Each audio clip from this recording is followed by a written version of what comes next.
Welcome to Nevada Newsmakers. I'm Randi Thompson, filling in for an ailing Sam Shad.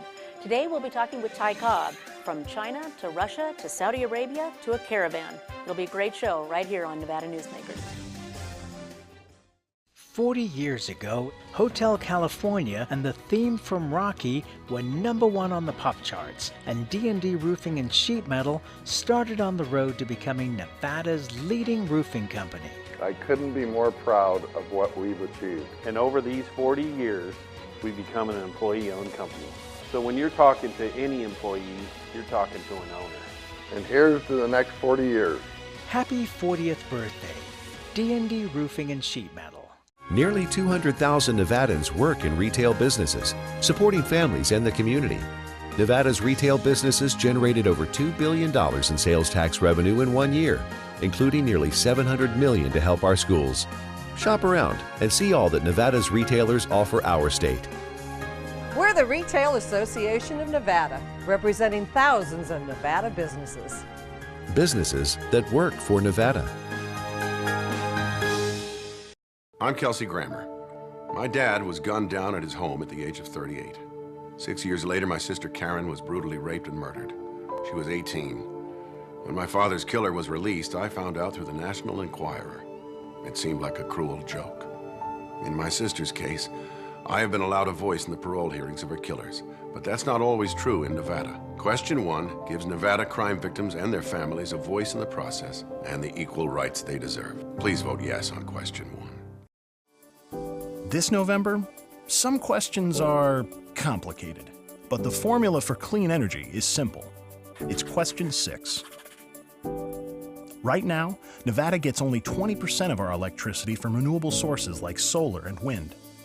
Question 6 will raise that to 50% by 2030, creating more good jobs and cleaner air. Yes on 6 is simply the only way to guarantee more clean energy. This is Nevada Newsmakers with host Sam Shad, a no-holds-barred political forum. Now, from the Nevada Newsmakers broadcast headquarters, here is Sam Shad. Back on Nevada Newsmakers with one of our favorite guests, Cobb. Thank you. Good to Randi, see you again.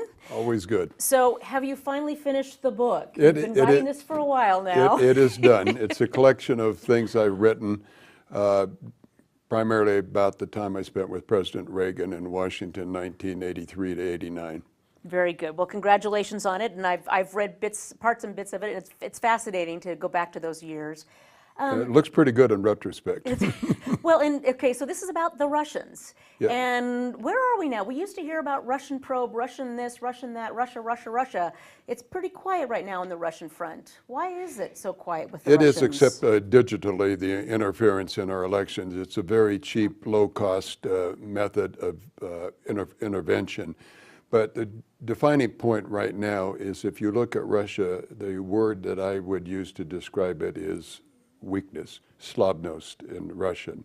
In almost any measurable aspect of national power, Russia is behind, backward, and extremely weak. What's happened? I mean, Putin seemed to be such a forward-thinking leader for so long. That's quite true, but the Russian economy has never been able to move to the advanced stage of sophisticated manufacturing. It remains highly dependent on Western imports to sustain its economy, which is in many ways, Randi, a banana republic. It means that it depends on the export of natural resources to sustain its economic health. Well, that's not a good position to be in, especially when you've got such strong people like China and America that are out there. That's correct, but Russia remains highly dependent on the export of natural gas and oil to the world market to keep its economy running. Well, now, do you expect them to be going out and taking over any other countries like they did a few years ago? Well, sometimes you mask weakness by intervention and becoming more aggressive abroad. And we do see some behavior by Russia that concerns us. It's continuing fight against Ukraine and supporting of the Russian minority in eastern Ukraine. We see that in the Pacific area, the probes by the Russian Navy, as weak as it is. And to a limited extent, we see it globally. primarily in the form of electronic interference, digital, in our elections, for example. So during the election, Obama talked to Mr. Putin about, I'll have another chance after the election to do a reset and do things better. Then Trump gets elected. There was a lot of talk between Trump and Putin, getting along, not getting along. Right. How is our relationship with them these days? The official relationship between the United States and Russia is difficult and troubled. Ironically, President Trump and President Putin have maintained a fairly cordial relationship and are still planning on meeting at some point in the future. We believe that President Putin will come to the United States. Okay. So what do you think, what is Russia doing to improve its economy, or can it? Well, it has tried unsuccessfully over the years to move away from being that banana republic I described that depends on the export of raw materials to sustain it, developing an advanced technology sector. But this has largely been unsuccessful.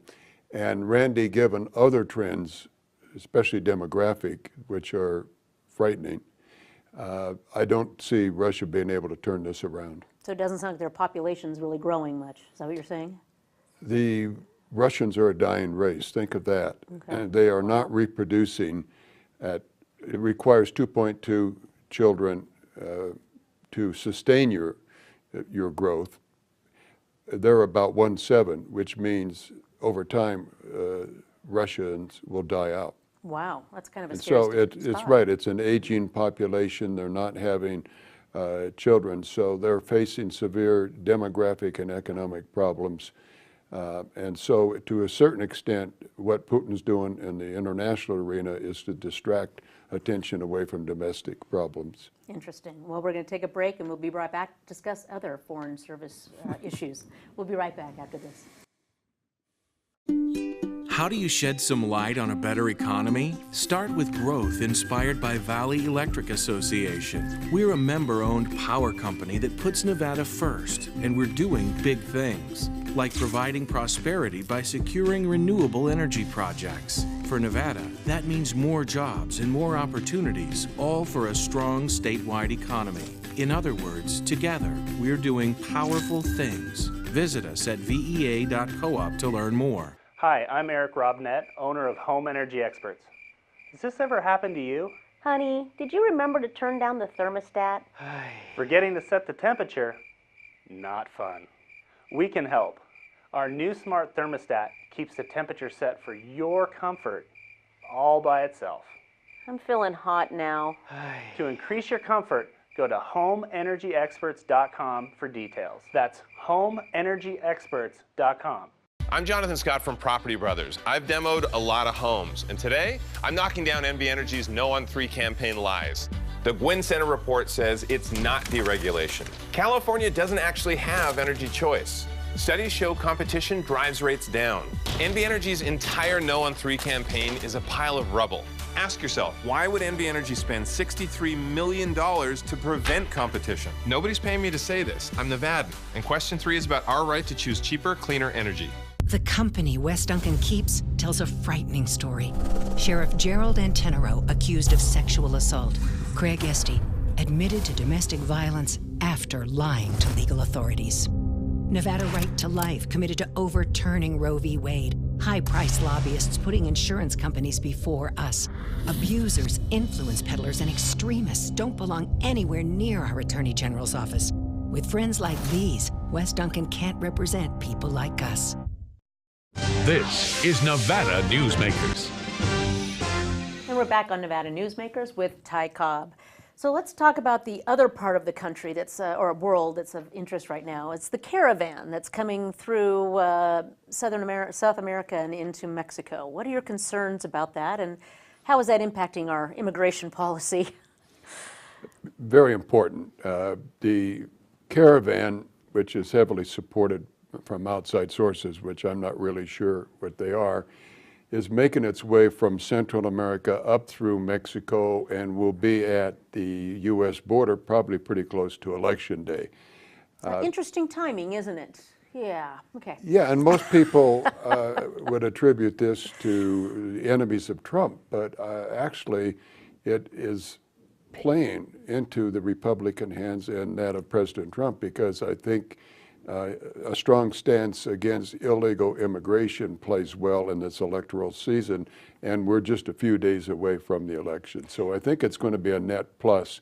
The more the migrant train advances toward the U.S., more of a net plus it is for President Trump and Republicans. Well, what's interesting, there was a Pew Research poll that came out that has illegal immigration as the top concern for Republicans, but it was about number 17 or 18 for Democrats. Isn't that interesting? So yes. if you look, I mean, I have to agree with you. It looks like this is really going to benefit the Republicans because it's a fearful situation that our country is facing with this potential mass, and yet the president came out the other day and said he wants to do an executive order related to birthright. He doesn't really have the authority to do that, does he? Technically, you're correct. What the president wants to do is do away with these babies that are anchor babies, yeah. Anchor babies, whereby a pregnant lady comes across the Rio Grande illegally. The baby, say, is born in New Mexico. Because that baby is born in the United States, regardless of its legal status, it is automatically granted U.S. citizenship. And what the president wants to do, and I would support this, is do away with this right that just being born here makes you an American citizen. And the controversy was more a continuation of the 14th Amendment. It's not necessarily that you become a citizen, but then you have to apply, you still have to live within the laws of that area. Well, the president wants to issue this executive order, which would do away with the anchor baby concept. Mm-hmm. The legal community is divided whether or not the president has the authority to simply issue an executive order doing away with the birthright. So there was a Campbell Soup executive who was fired early after he tweeted that George Soros was behind this caravan. And George Soros's foundation reacted and actually got the guy fired, so be careful what you tweet. But it sounds like, so a lot of people are saying this is a George Soros funded back group, but they're being fed along the way, they're finding places to sleep. Somebody's behind this mass exodus here. I'd like to know, there is no evidence that George Soros or his foundation are behind this. In fact, as I said earlier, if you were smart and you're a Democrat, this is the last thing in the world you want to do, is have this caravan of illegals on the American border right on election eve. Yeah. This is the last thing in the world you would want. But you're correct. This cannot be done without extensive support material and probably monetarily, but we do not have any idea who is providing that. Yeah, it's an interesting one we'll be following. Another interesting incident was the killing of the Washington Post journalist by Saudi Arabia.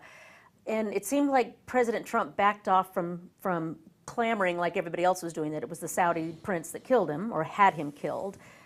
Is President Trump a little too close to the Saudis, or because of, I mean, is that the relationship there, that he didn't want to offend them, and yet it seems pretty obvious they've killed this guy?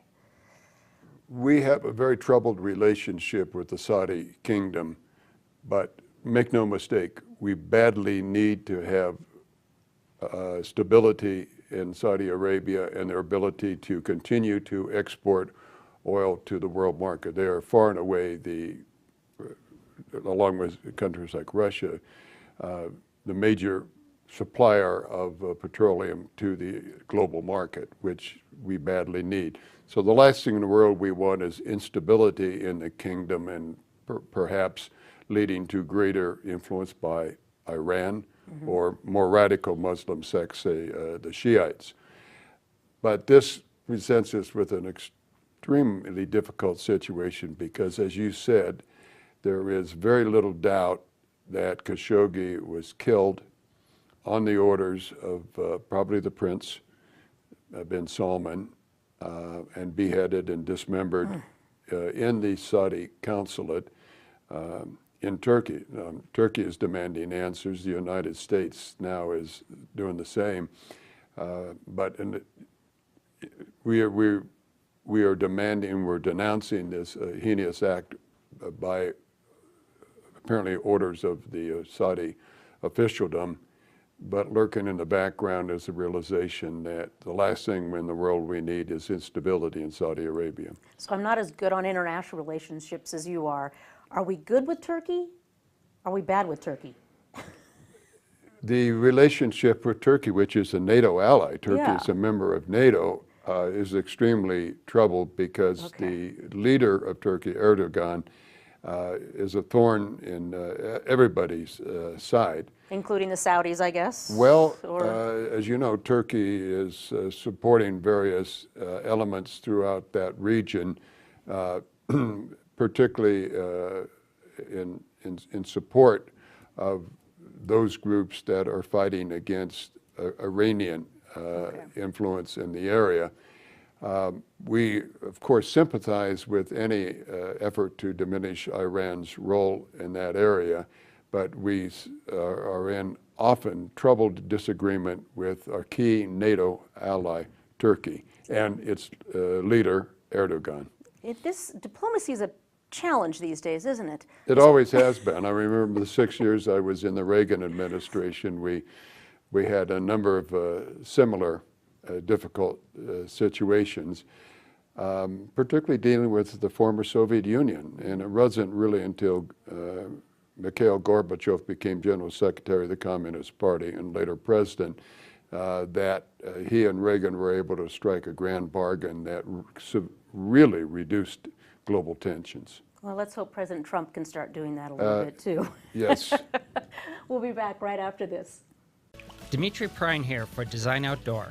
Come visit Design Outdoor's store and backyard to see our wide selection of fire pits, barbecues, and pizza ovens, natural stone water features and fountains, and frost-proof pottery. Our store and backyard are located at 11600 South Virginia, just north of DeMonte Ranch Parkway. Visit designoutdoor.com or call us at 851-9499. Can't do it. Stupid, like my mom. We can't do anything at Mommy's because you won't pay child support. Dad said you cheated, and he's not even sure he's my dad. Mommy said you left both of us, so she isn't gonna let me see you. I look just like my father. I'm divorce attorney Marilyn York, and I may represent men, but hate has no gender, only casualties. Please, stop sacrificing your children in your war against your ex. Here's former Nevada Secretary of State, Ross Miller. When I served as Nevada's chief elections officer, it was my responsibility to protect against misleading attempts to amend our state's constitution. The ballot language for question 3 does not explain what the measure would really do. It would dismantle and deregulate Nevada's existing electric system, increase our electric rates, and lock those changes into our constitution. Please join our coalition and vote no on 3. There's a pattern to Dean Heller's broken promises. After a promise to protect our health care, Heller caved to Donald Trump and voted to end protections for pre-existing conditions. After a promise to protect Medicare, Heller caved to his party bosses and voted to cut Medicare by nearly $500 billion. And now those party bosses are planning even deeper Medicare cuts. The only thing we can trust Dean Heller to do is put his party before your health care. SMP is responsible for the content of this ad. This is Nevada Newsmakers. Back on Nevada Newsmakers with one of my favorite guests, Ty Cobb. So let's talk now China. So a while back, I would go to some of your national security forums, and the big issue there was China working in the South Seas to actually, South China Sea to actually build islands that are military bases. And it sounds like that is continuing, and that continues to be a threat. Is that true? That's quite correct. What China is doing is building artificial islands and then declaring that they're islands, and therefore they have territorial sovereignty for a 12-mile radius over each of these islands. Wow. The United States and the global community reject this, and to show that we do not accept the Chinese assertion of rights, we do freedom of navigation using U.S. Navy warships to sail through these areas in defiance of the Chinese declaration that they own that area and it's their territory. Interesting. So it's a very flammable situation. But there's another concern coming out of China that you keep talking about too, and that's the digital threat. Yes. What's the concern there? It's a global one, but primarily China. And the fear there is that elements of the government, the cyber community, could launch an aggressive cyber attack that would cripple our national communications and distribution systems. Meaning electrical, like energy. That you could theoretically collapse the grid and the energy market and our communications. That one day suddenly you don't have the digital communications because this effort has been launched in the cyber area to thwart your ability to communicate. So was it China's goal to destroy the American economy that way? Or, I mean, what's behind this? Or can we tell? First question is China the entity called China behind it? Okay. Or what is interesting, Randy, is that this ability to cause enormous damage that used to be only in the capability of a major government, a country, now increasingly resides in the hands of smaller groups. It could be terrorist groups that are operating on their own. It could be some radical Iranian offshoots, where the Iranian threat in that area is serious. It could be just small groups located within China operating without government direct supervision. But right now, the main one that we are concerned about is government-sponsored cyber intrusion, largely by China, but also by countries like Russia and Iran. Wow, and that is a very scary part. It is, because it's very hard, it's very easy to do by a smaller group with not a lot of resources. You don't need to build aircraft carriers to cause enormous damage to the American economy. Yeah. Well, we've seen that with the hacking of NASDAQ a couple of years ago. So, and you will continue to see that more and more, given the concerted effort within countries like China to develop a highly sophisticated cyber intrusion capability. It's scary. And more things to worry about. I know, Randy. exactly. I just thought the China trade deal was bad. So, and speaking of China trade, is a lot of people are saying that it's about time we stood up to China. Yes. And did a tariff war. But the way we plan in this country is by every quarter. Meanwhile, China thinks like for a decade or a generation. So how is our short-term planning not understanding the long-term goal that I think President Trump is trying to do, which is to really level the playing field? Do you think he can get there? Not without a more sophisticated approach. You're quite right. We have identified a serious problem, and that is the Chinese manipulation of trade relationships by subsidizing government entities in our country to gain market access. We are very much opposed to government subsidies and favoritism for these entities, and that's why we have launched retaliatory measures in the form of imposing tariffs on certain Chinese companies and goods, which means those goods become more expensive to the American consumer, who might then look elsewhere. And China has responded extremely strongly in response to this. Right, but the Chinese economy is also now feeling the impact of this. I've seen where their stock market's down, their growth is down. They're kind of having some issues over there. Whether or not it's directly related to the American imposition of these tariffs, I'm not sure. Okay. But you're quite correct that the Chinese economy, which had been booming up until this year, is now facing severe challenges. And in fact, its growth has been around zero recently. Right, but we've also got to look at how that impacts our economy. And I read one report that when the Chinese economy goes down, there's also a dip in our economy. So there is a correlation. I mean, the world is flat, right, when it comes to commerce these days. Let's face it, we like their washing machines and refrigerators. We do. We like their cheap stuff. We like to be able to go to the distribution center and buy a refrigerator that has an American-sounding name on it, but really was built in China. Yep. And the imposition of the tariffs will hit the American consumer as well. But let's also hope it helps hit the American economy to actually start doing manufacturing here again and making it a little more competitive. That's what at least the theory is there. Well, if you do it over time, Right. because shifting manufacturing capability back to mainland USA from right now where major American corporations do their manufacturing overseas, including in China, if that comes back, then it really has to be done in a concerted way, and I don't see that happening. Yeah, there's still not that policy in place of how to help, one, get the jobs and the train for the jobs, Yes. but also build the infrastructure and as well as the financing of it too. Well, you need to have an Office of Strategic Trade that looks at this in a comprehensive way.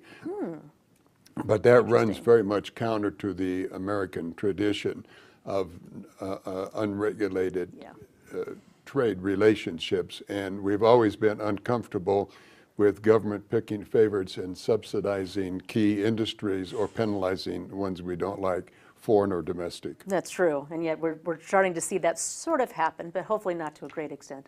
I'm afraid you're going to see it to a great extent. Probably. And I'm afraid that it will continue to be haphazard and not well thought out. It is government after all, right? It is government. Thank you. Well, thank you, Ty, for being here again. We appreciate it. We'll be right back after this. Thank you, Randy. A bird's eye captures its surroundings at different heights. At Brian Culpa Photography, we can make your imagination soar over buildings, parks, cityscapes, and beyond. Brian's images tell the story and get the job done. If you need a new perspective to tell your story, contact Brian today. Brian Culpa Photography. Experience the bird's eye view at brianculpaphotography.com. Hi, my name's Marilyn Miner, and I'm sure you'd agree that Nevada's a very special place to live. I was born here, and my husband and I have raised our family here. I feel it's a privilege to live and work in the Truckee Meadows. I especially enjoy helping my clients reach their real estate goals. Sometimes the smallest details provide the greatest satisfaction. I'd be complimented to talk to you about your next move. Call Marilyn Miner at Dixon Realty, 742-1280, or log on to marilynminer.com. St. Ives Florist, for every holiday and every special occasion. For romance. Custom home design. We have the largest selection of fresh flowers in northern Nevada. And we also offer a large selection of unique gift items. Come see me, Lori Ann, at St. Ives Florist, 700 South Wells Avenue, or call me at 333-9190. Take a look at Pro Group Management and see how your workers' comp requirements can be met head-on. By taking a proactive approach, Pro Group can assure that your company is meeting or exceeding state and federal standards. As you move forward in your industry, Pro Group moves with you, simplifying regulatory tasks, clearing the way so you can get the job done and look to your future success. Pro Group Management, workers' comp that works for you.